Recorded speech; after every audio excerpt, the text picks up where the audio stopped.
সমাজের ভিতরে জালেম হয়ে যায়, সমাজের ভিতরে স্বৈরাচার হয়ে যায়। এই মালওয়ালা, সম্পদওয়ালা, টাকাওয়ালা, গাড়িওয়ালা এরা যেন কারণের পরিণতির দিকে তাকায়।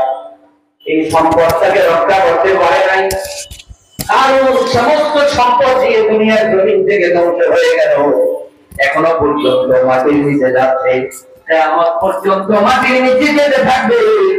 আমার আল্লাহ পাক রব্বুল আলামিন কারণকে এমন শিক্ষা দিয়েছেন, দুনিয়ার মধ্যে যেন আর কোন দ্বিতীয় কারণ তৈরি না। হযরত ওমর বলেন, মানে তাকযাবি মাসালিহি ফালিয়ানজুর ইলা আবি লাহাব। এই দুনিয়ার ভিতরে যারা বংশমর্যাদার কারণে অহংকারী হয়ে যায়, তারা যেন আল্লাহর নবীর আপন চাচা হযরত আবু লাহাবের দিকে তাকায়।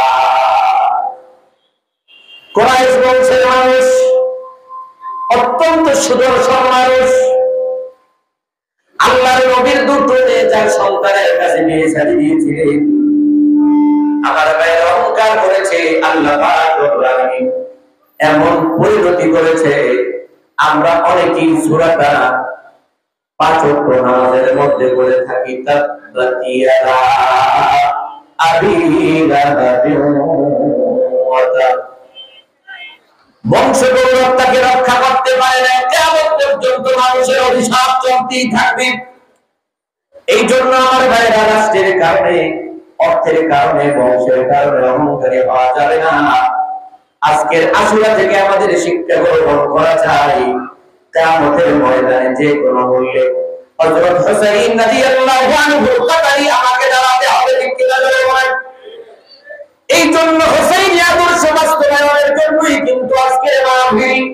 হযরত হুসাইন রাদিয়াল্লাহু আনহু আদর্শের ভিতরে কোনো তাসিয়া মিছিল নাই, হুসাইনের আদর্শের ভিতরে কোনো খালি পায়ে আমার ভাইরা এইভাবে মিছিল করা, তাসিয়া করা হুসাইন রাদিয়াল্লাহু আনহু আদর্শের মধ্যে নাই। কারণ হলো, হুসাইনের মৃত্যুকে যদি শোক দিবস বানানো হয়, এর চেয়ে তো বড় শোক ছিল হযরতে হামজা রাদিয়াল্লাহু আনহু। ইতিহাসের কিতাবগুলিতে লেখা আছে, সিরাতুল মুস্তাফায় আল্লাহর নবী নিজের কান্দান মোবারক শহীদ হয়েছে, এত কষ্ট বান্দায় চাচা জানে কত বিক্ষত শরীর দেখে মায়ার নবী কত কষ্ট পেয়েছে। এই জন্য কেউ আশিকি বলেছে, আশিক তোবাইবা আন্নি ওয়া জাহাদা, যতদিন তুমি দুনিয়াতে থাকবে আমার সামনে